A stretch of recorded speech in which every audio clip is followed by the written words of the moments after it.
वैसे ही नैरेटिव्स के इस पूरे सिलसिला से गुजरते हुए अब हम 1 जून की तरफ आ गए हैं कि जबकि हम अपना क्रमांक संख्या 8 लेके सेब छाप लेके लोगों के बीच पहुंच रहे हैं वोट मांगने के लिए। और लोग अभी भी इस पे नैरेटिव्स बिल्डअप करने की कोशिश कर रहे हैं कि अभी देखिए इनको कि तुम्हें वोट ही मिलते हैं। तो ये करते करते हम चुनाव जीत भी जाएंगे और ये नैरेटिव्स का सिलसिला बंद नहीं होगा।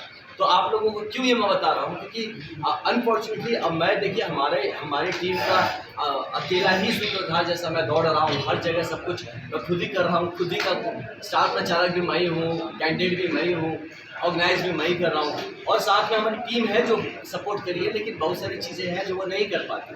तो इस सब चीज़ पे क्या हो रहा है, कहीं ना कहीं हमारे आप लोगों का प्रेम से मैं पर्सनली वंचित रह जा रहा हूँ कि मैं आपसे कनेक्ट नहीं कर पा रहा हूँ, मैं अपनी बात आप तक नहीं पहुँचा पा रहा हूँ, जिसके चलते पब्लिक तक नहीं पहुँच पा रही है। तो आपका बहुत धन्यवाद जो आप आज आए और इस तरह से हमारी बात करें। तो 2-3 पॉइंट्स थे। आप देख रहे हैं कि ये चुनाव जैसे ही शुरुआत इस पर हुआ तो लोगों ने हल्के में लिया, पहले हम लोगों को एकदम से रूल आउट कर दिया कि कुछ है ही नहीं। और आज एक बहुत बड़ी पार्टी है जिसका अगर पेज खोल के देख लेंगे तो हर दूसरा पोस्ट हम ही को इंडिकेट करता नजर आएगा, डायरेक्ट नहीं भी बोले तो हमारे बारे में ही बात करते हैं। फिर किसी दूसरे प्रदेश के मुख्यमंत्री को बुलाया जाता है एक निर्दलीय कैंडिडेट को रोकने के लिए। तो आप इससे भी काफ़ी कुछ समझ सकते हैं।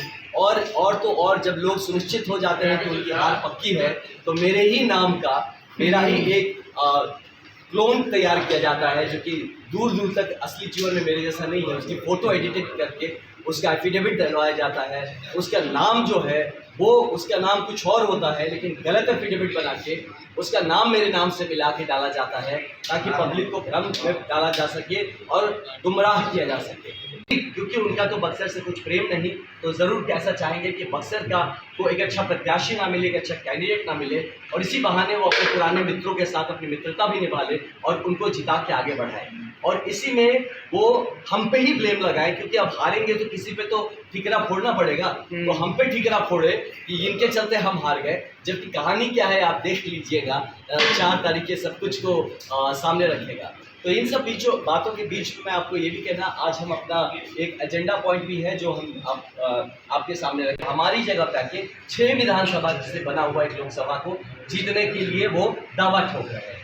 तो ये सब देखना प्लस बाकी सब चीज़ें जब आप देखते हैं तो उसमें समझ में आता है कि ये मेरी मिट्टी, मेरा देश, मेरी धरती, मेरे लोग, मेरे अपने लोग हैं जिनके लिए मैं अपना सब कुछ सर्वस्व त्याग करके आया हूँ। क्या मैं ऐसे लोगों के हाथ में इसको जाने दूँ? हर पक्ष की बात करो, एक दल की बात नहीं कर जा रहे हैं। यहाँ तक कि कुछ लोगों ने गांव में ये भी पूछ लिया कि बेटा क्या आप मुखिया का चुनाव लड़ रहे हो जो दरवाजे दरवाजे पहुँच रहे हो? तो इस सिलसिले में बहुत सारे ऐसे भी गांव हैं जो हमसे अभी तक छूट गए हैं। तो मैं लेकिन उनसे भी ये प्रॉमिस किया हूँ कि मैं 4 तारीख के बाद सबसे पहले उन गाँवों को कवर करूँगा जहाँ तक हम पहुँच नहीं पाए। लेकिन अभी हम कल से एक सिलसिलेवार तरीके से 6 विधानसभा में हम जा रहे हैं, मास रैली करते हुए जाएंगे और जितने भी बड़े जगह है जहां भी अपनी बात को रखने की कोशिश करेंगे और लोगों तक पहुंचने की कोशिश करेंगे।